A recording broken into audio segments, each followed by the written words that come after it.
first to die here. Shot in the back of the head, his family say it was an execution. I want them to be shot like they shot my brother. I want their brains splattered like they splattered my brother's brain. I want those who shot him to be judged in front of us. Kesreen's secret police headquarters, burnt and looted. Its agents are now long gone. Ben Ali's regime was brutal, but also well organised.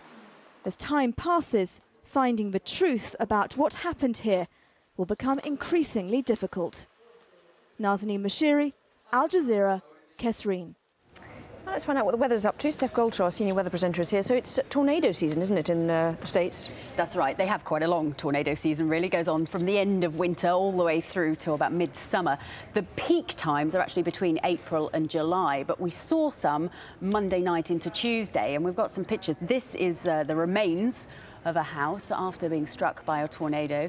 The winds in a tornado can be around 150 to 300 kilometres per hour, so it's not really surprising that you get scenes like this. And then also a lot of water as well from flooding.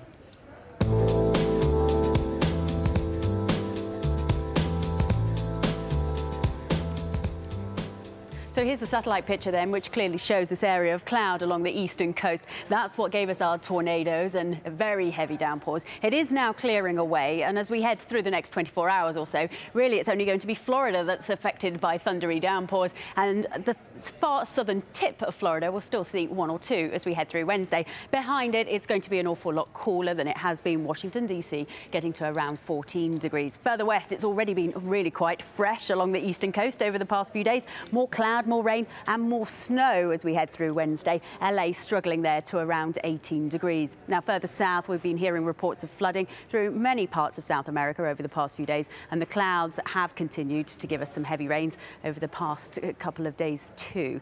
Now here's what we're currently seeing in parts of Bolivia. This is La Paz. We saw 400 houses demolished by this landslide. That is actually the remains of a road.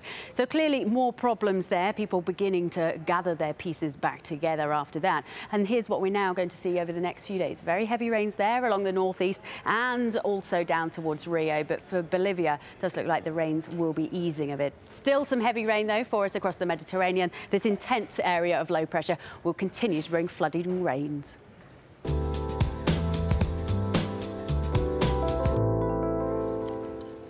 Still ahead on this news hour, the Libyan oil installations that could turn into a battlefront between pro- and anti-Gaddafi forces. And how far are Zimbabwean protesters willing to go in calling for President Mugabe to step down?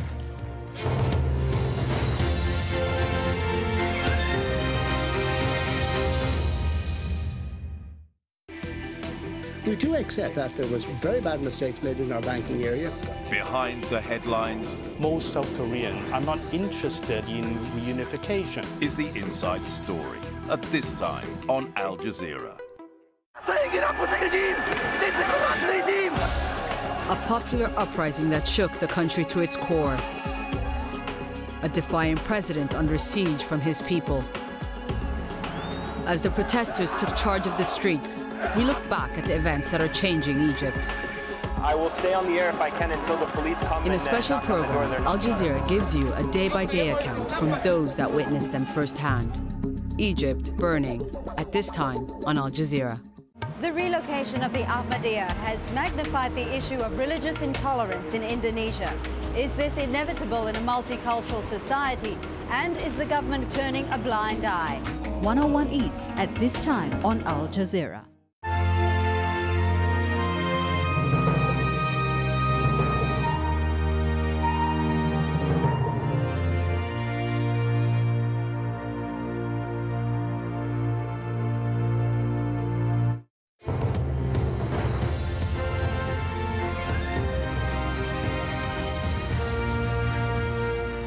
Hello again, reminder of the top stories here on Al Jazeera. Libyans in Nalut say pro-Gaddafi paramilitaries are on the outskirts of the city and reportedly armed with anti-aircraft machine guns. Residents of the city fear that there may be renewed attempts to storm the city. And now let's take you straight to a news conference with the British Prime Minister David Cameron and Afghan President Hamid Karzai. Afghanistan for Britain and for the world. Over 10,000 British forces are there for one simple reason: to protect our national security and ensure that Afghanistan can never again be a safe haven for terrorists. First of all, we're going to be taking stock of the progress that we're making. I said when I visited Afghanistan in December that I was cautiously optimistic based on what I'd seen on the ground. I stand by that assessment. Real progress is being made every single day with our support. The Afghan government is taking greater responsibility for its own affairs. The build-up of the Afghan National Army is on target and is now over 150,000 strong. The Afghan police has grown to over 117,000. And while there are real challenges remaining, they're both increasingly successful national security forces. That's just one indicator, but taken together with the tangible inroads we're making in taking on the insurgency, including in its former heartlands in Helmand province, where British forces continue to push back the enemy in an extremely dangerous environment, there is, I believe, clear evidence that we have the right strategy, we have the resources to back it up, and we're on track to deliver it. We're also going to be discussing the 3 priorities for this year. First of all, we must capitalise on the momentum we've created in the military campaign and continue the build-up of the Afghan National Security Forces. Second, we must begin the process of transitioning security to an Afghan lead, and we've already been talking about that this afternoon. We discussed it at the NATO summit in Lisbon, and its planning is well underway. And as we pass increasing responsibility to the Afghan government, of course, Mr. President, it's vital that you take forward the wide-ranging reforms, including in banking and other areas, that will help create the strong and sustainable Afghan state which the international community can go on investing in and supporting in. Our third priority, again we've started to discuss, is the political process. Because, as I've always said, the military campaign, though of course hugely important, is only part of the equation. And so this year we also need real progress on an Afghan-led process of reconciliation and reintegration, under which it's made clear to the insurgency that if they are willing to take certain steps, abandon violence, cut ties to al-Qaeda, accept the basic tenets of the Afghan constitution, then they would be welcomed back into the mainstream of Afghan life. So today I say it is time for the Taliban to start this journey and to make this year a decisive year for peace in Afghanistan. Let me finish by saying a word about the longer term. Consistent with NATO plans, I've been clear that there will not be British troops in a combat role by 2015. But I also want to say this.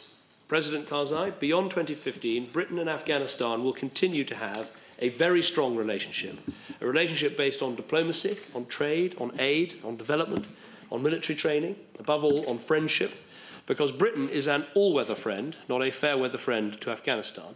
So, President Karzai, thank you again for coming to Britain this week. Thank you for having lunch with me here in Downing Street today and the further conversations we're going to have. And very welcome for you to say some words. Thank you very much, Mr. Prime Minister. It's a great honour and pleasure for me and the Afghan delegation to be here today in London.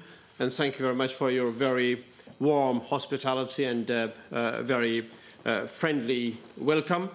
The Prime Minister spoke, as a matter of fact, for both of us. I don't have much to add to the Prime Minister's remarks. I would like to convey to